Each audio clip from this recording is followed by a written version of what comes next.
On the 4th of January, 1877, one man in New York held a fortune worth more than 1% of the entire American economy. His name was Cornelius Vanderbilt, and he was the richest man in the country, richer than anyone the nation had ever produced. 96 years later, 120 of his descendants gathered in a single room for a family reunion, and not one of them was a millionaire. Put a number on what he left behind, and it depends on how you measure. By plain inflation, his $100 million is worth $2 to $3 billion today, which sounds almost modest, but that undersells it by a wide margin.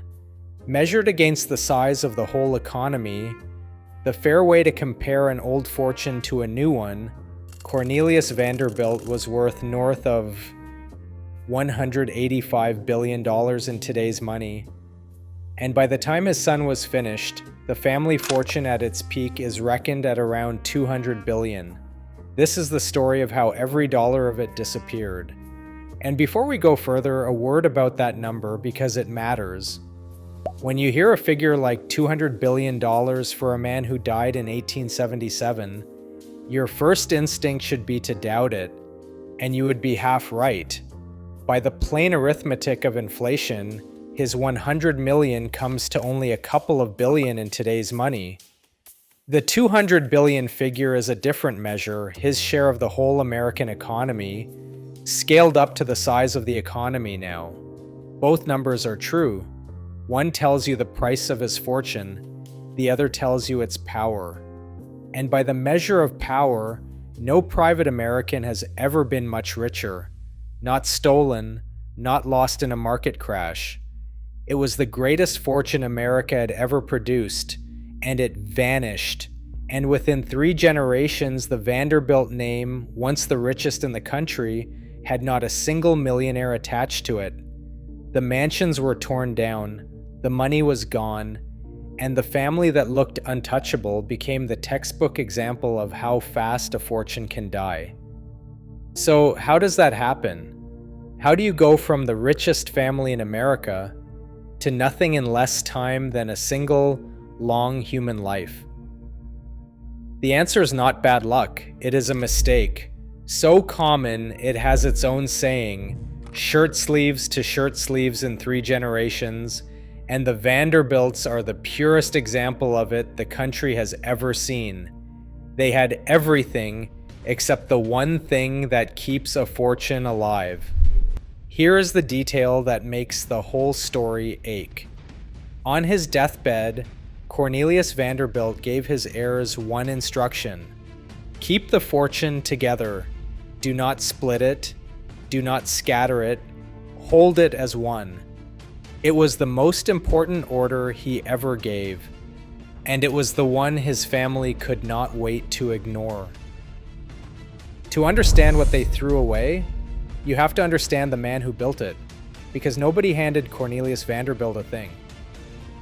He was born in 1794 on Staten Island, the son of a ferryman, and he went to work on the water as a boy. He bought a single boat, then a fleet, then steamships, and he ran them with a ruthlessness that terrified everyone around him. By his 40s, he owned one of the biggest steamship operations in the country, running passengers up and down the coast, and after the gold rush of 1849, out toward California by way of Nicaragua.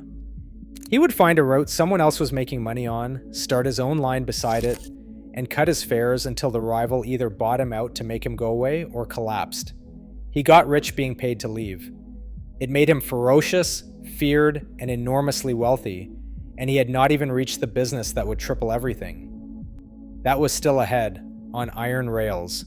When he moved onto the rails, he did it the way he did everything, by force.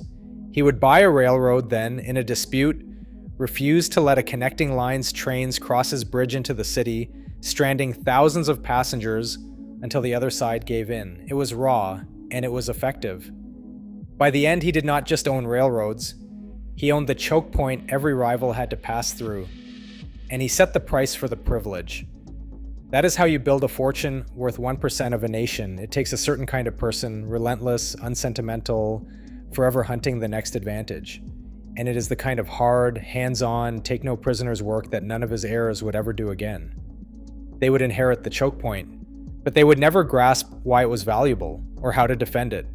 They would just collect the tolls until the tolls ran out. When rivals tried to squeeze him, he cut his fares below theirs until they broke.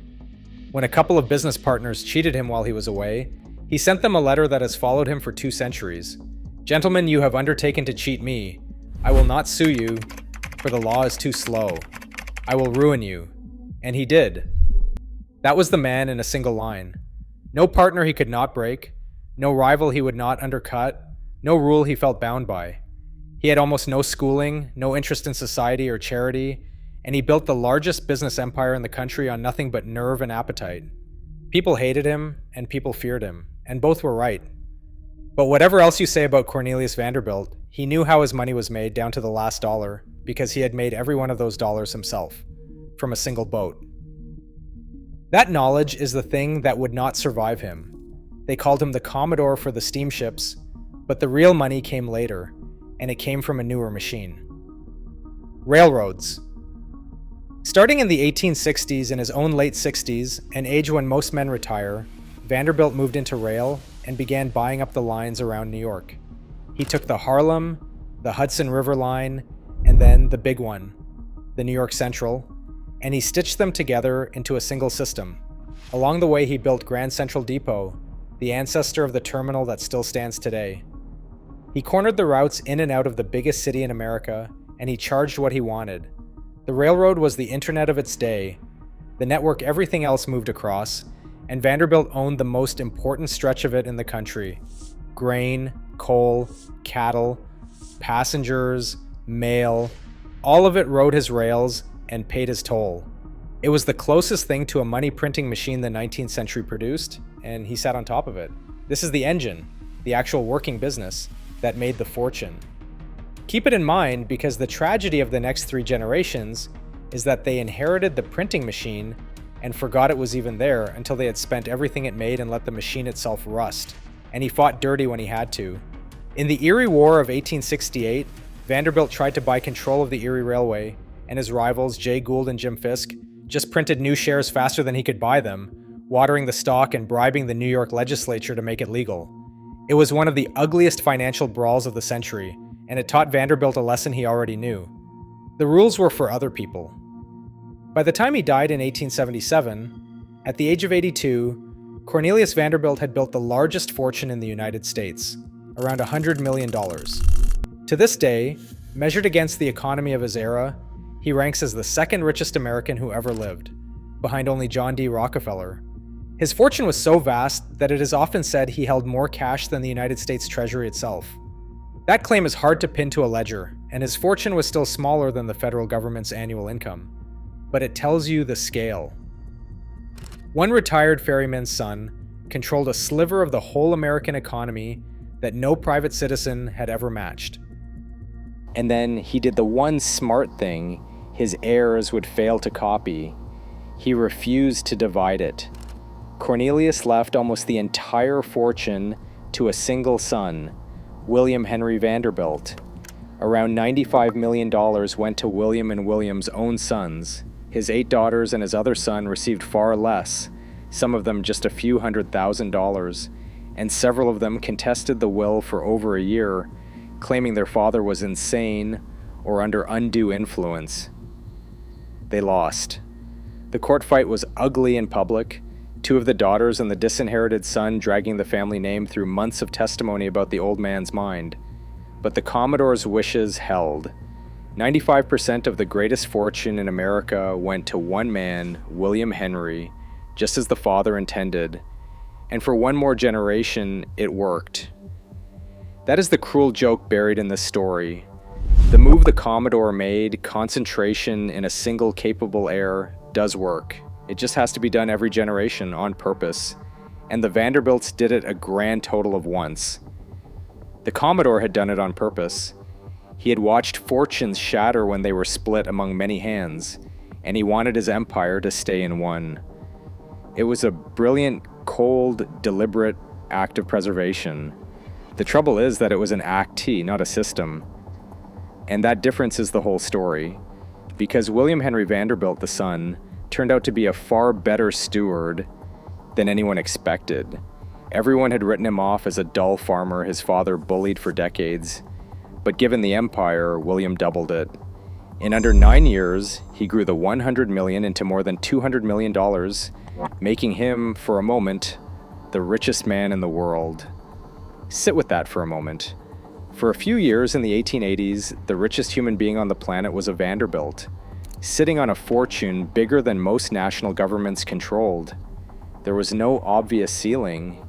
If the family had kept doing what the Commodore and his son had done, hold it together, run the business, add a little each generation, there is no reason the Vanderbilts should not still be among the richest families in the world today the way the Rockefellers are. The raw material was all there. What was missing was the will to protect it and a plan to make that protection outlast any one person. He was proof that the fortune could keep growing. He was also, though nobody saw it at the time, the last Vanderbilt who would ever add to it instead of spend it. William is the one who left behind the line that stuck to the family forever. Pressed by a reporter about whether the railroad served the public, he is remembered as snapping, "The public be damned." The exact words are disputed, but the sentiment fit. The Vanderbilts ran the trains to pay themselves, and by now there was a great deal to pay. But here is where the discipline died. William Henry did not follow his father's example. He did not concentrate the fortune in one capable heir. He split his $200 million among his many children. And the moment that money fanned out into all those separate hands, the machine his father had built to keep it whole was gone. The Commodore's one rule, keep it together, lasted a single generation past his death. Why did William break the rule that had built everything? Not out of foolishness, out of fairness. He looked at his children and could not bring himself to do to them what his father had done to his daughters, to pick one and leave the rest with scraps. So he split the money among all of them, the way a loving parent would. And in doing the kind thing, he did the fatal thing. The Commodore had grasped something cold that his son could not stomach. A fortune shared among many is a fortune on its way to nothing. Kindness here was the beginning of the end. And the generation that inherited the pieces had no interest in trains or ferries or building anything at all. They had something else in mind. They were going to spend it, and they had the perfect era in which to do it. This was the Gilded Age, when American industry was minting new fortunes, and the old rich competed to prove theirs was grander. For the Vanderbilt grandchildren, spending was not a vice, it was the job. Their whole purpose, as they saw it, was to be magnificent, to throw the best parties, own the biggest houses, marry the grandest names, and set the standard the rest of society chased. Nobody in that generation woke up thinking about how to add to the fortune. They woke up thinking about how to be seen spending it. What came next was one of the most spectacular displays of wealth in human history, and every dollar of it was a dollar leaving the family for good. The grandchildren of the Commodore did not compete to build businesses. They competed to build palaces. Up and down Fifth Avenue in New York, they raised a row of mansions so enormous, the papers called it Vanderbilt Row, each one grander than the last, marble chateaus modeled on the great houses of Europe, staffed by armies of servants. And when Fifth Avenue was full, they built again in Newport, Rhode Island, calling them summer cottages, the way you might call a battleship a rowboat. The breakers alone had 70 rooms and needed a staff of dozens just to run it. Marble House, next door, swallowed $11 million, 7 of it in marble shipped from Italy for a house lived in a few weeks a year. These were the largest, most expensive private homes the country had ever seen, and the family threw them up as toys, competing to outbuild one another, treating a fortune it had taken a lifetime to earn as though it could never run dry. It could run dry. It was already running dry. They just could not see it yet because the pile was still so tall. Cornelius Vanderbilt II built the breakers in Newport, 70 rooms, finished in 1895. His brother William built Marlborough House, which cost around $11 million, $7 million of that in marble alone. These were not homes, they were trophies, and they generated nothing. No rent, no product, no income. They only cost in staff and coal and taxes year after year, forever. The family was converting the greatest cash fortune in America into the most expensive liabilities in America and calling it success. There is a word for a possession like that, an asset that only costs and never earns. A white elephant. And the Vanderbilts built the biggest herd of white elephants in American history. Every one of those marble palaces needed dozens of servants, tons of coal, mountains of upkeep, and a tax bill that never stopped, and not one of them brought in $1. A working railroad throws off cash every single day. A 100-room chateau only eats it. The family was trading the thing that produced money for the things that consumed it, and mistaking the size of the chateau for the size of the fortune. Then there were the parties. In 1883, Alva Vanderbilt threw a costume ball at her Fifth Avenue chateau that cost $250,000, a fortune in itself, thousands of dollars on champagne and flowers and costumes for a single night. And that ball did something else worth remembering, because it is where two of our stories cross. Alva used the party to force her way into New York high society, which had been ruled for years by the Astors, who sneered at the Vanderbilts as vulgar new money. To get an invitation, the Queen of Society, Mrs. Astor, in the end had to call on the Vanderbilts and recognize them. The Astors let the Vanderbilts in. Both families were the richest of their age. Both would lose almost all of it. Hold that thought, because it is the whole pattern in one handshake. If you're enjoying this, stay with me, because the spending is about to turn from lavish into something stranger. The Vanderbilts had run out of things to buy in America, so they started buying things you cannot build. Titles. Consider the story of Consuelo Vanderbilt, the Commodore's great-granddaughter, and one of the saddest bargains in the family's history. Her mother, that same Alva, wanted a European aristocrat in the family, and she found one, Charles Spencer Churchill, the 9th Duke of Marlborough, a man who owned a crumbling palace called Blenheim and needed cash to save it. It was a trade, plain and simple. The Duke got money, the Vanderbilts got a title. Consuelo did not want him. She was in love with someone else, and by her own family's later admission, her mother locked her in her room until she agreed. Alva would testify years afterward, in a sentence that says everything. I forced my daughter to marry the Duke. On the 6th of November, 1895, Consuelo walked down the aisle of a Manhattan church, weeping behind her veil. The settlement that went with her was around $2.5 million in railroad stock, handed to a British duke to prop up an English palace. That is the kind of number that makes accountants cry, and it was flowing straight out of the family and out of the country. The marriage was a misery, and it was annulled in 1926. The money did not come back. And Consuelo's marriage was not some strange exception. It was the family strategy, dressed in a wedding gown. All across the Gilded Age, American heiresses were sold to European aristocrats who had titles but no cash, in trades everyone understood and few said out loud. The Vanderbilts did it on the grandest scale. They had taken a fortune built on hard American work, on ferries and rails and freight, and they were spending it to buy the one thing their money could not build on its own: the appearance of old blood.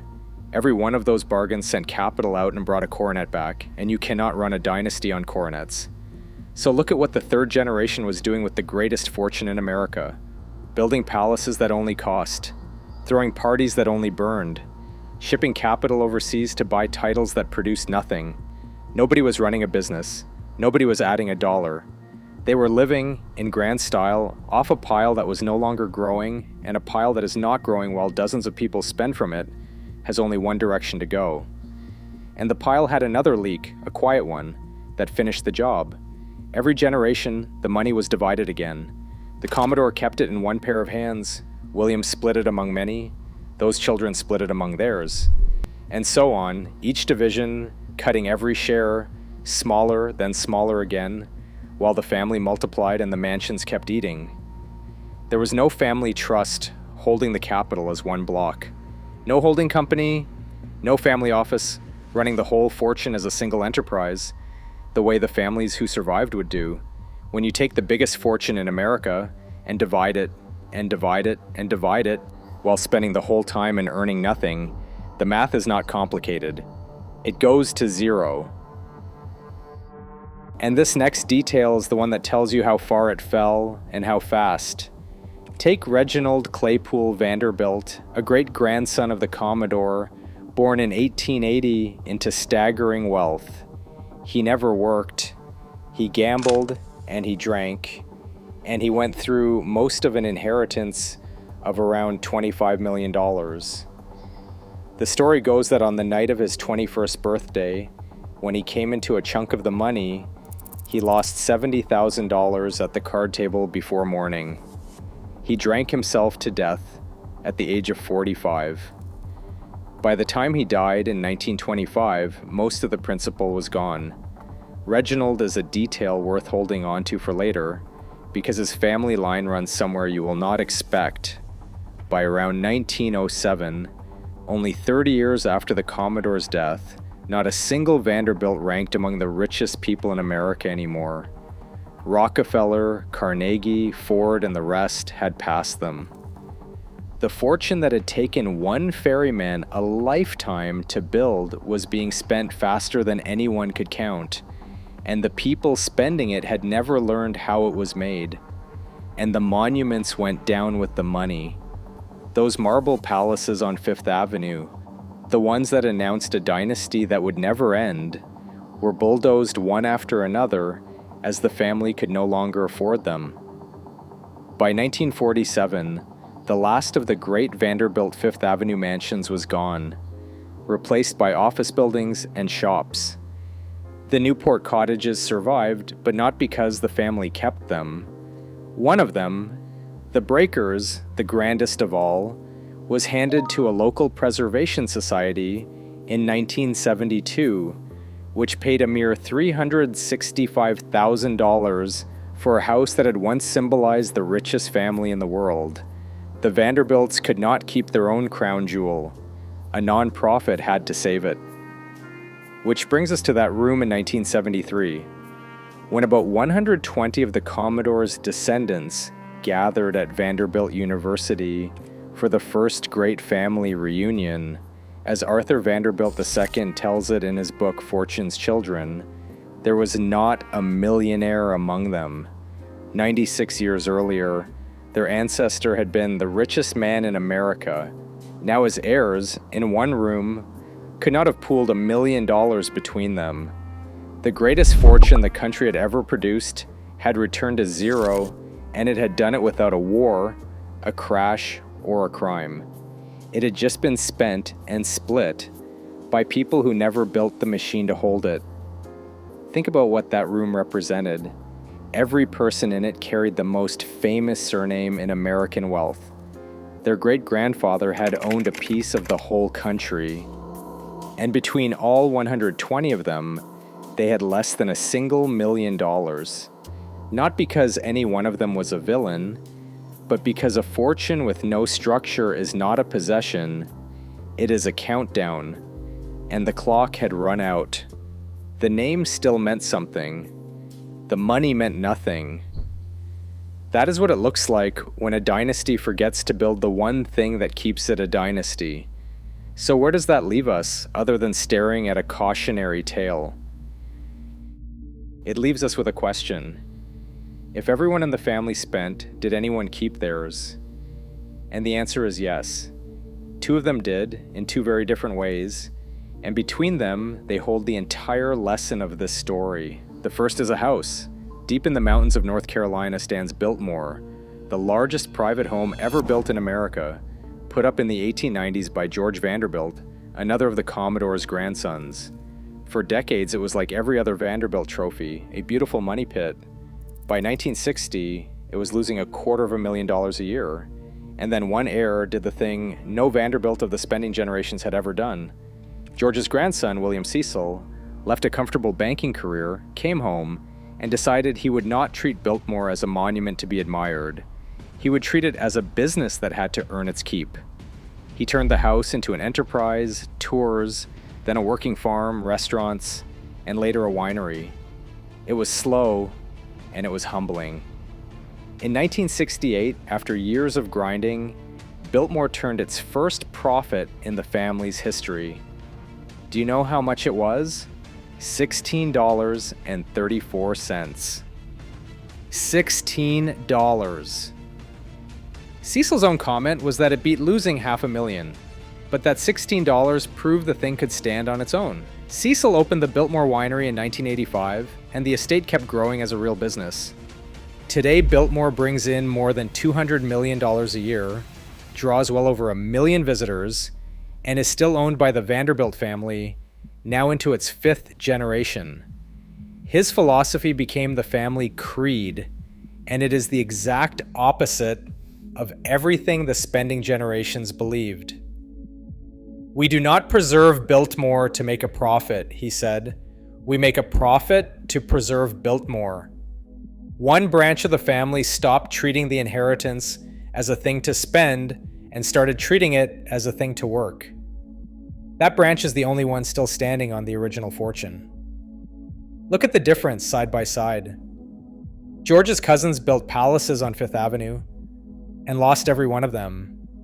George's grandson took the same kind of palace and turned it into a company with a payroll, a product, and a plan, and it is thriving in the family's 5th generation.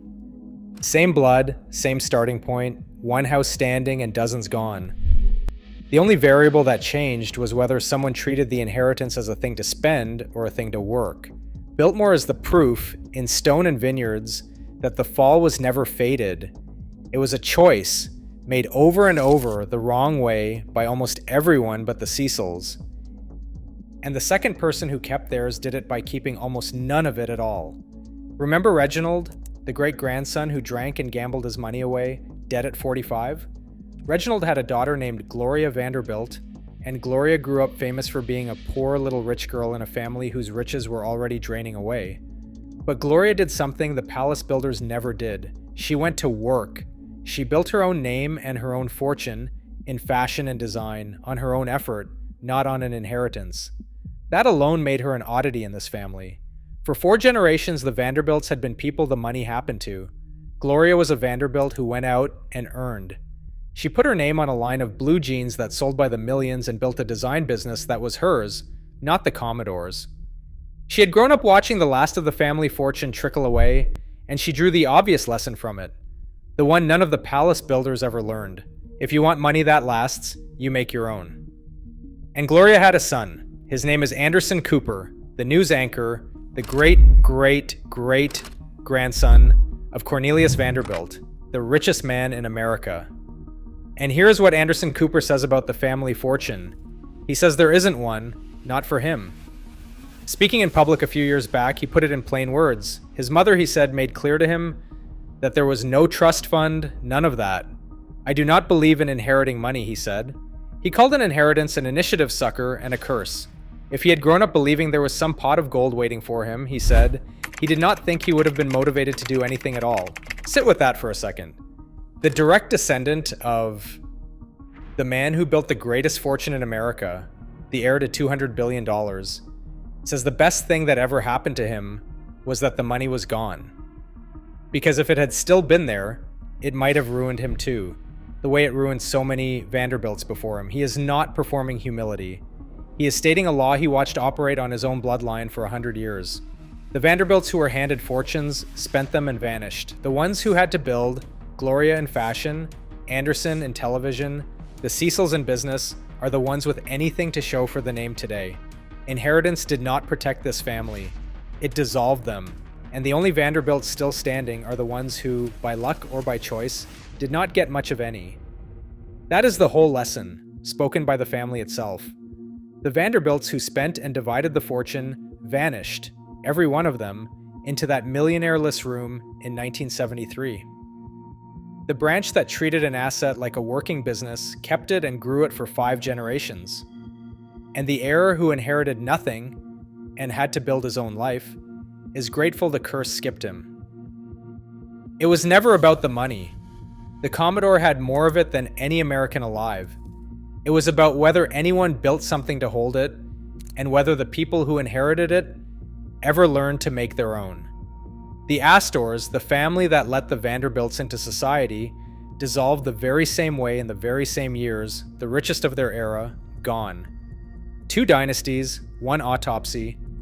They built palaces instead of machines, and they raised heirs who knew how to spend a fortune, but not one who knew how to keep it. The richest man in America gave his family one instruction: keep it together. It is the one thing they could not do. And the last word belongs to the one Vanderbilt who never got a penny of it, and is glad. There is no pot of gold, Anderson Cooper said, and it was the making of him.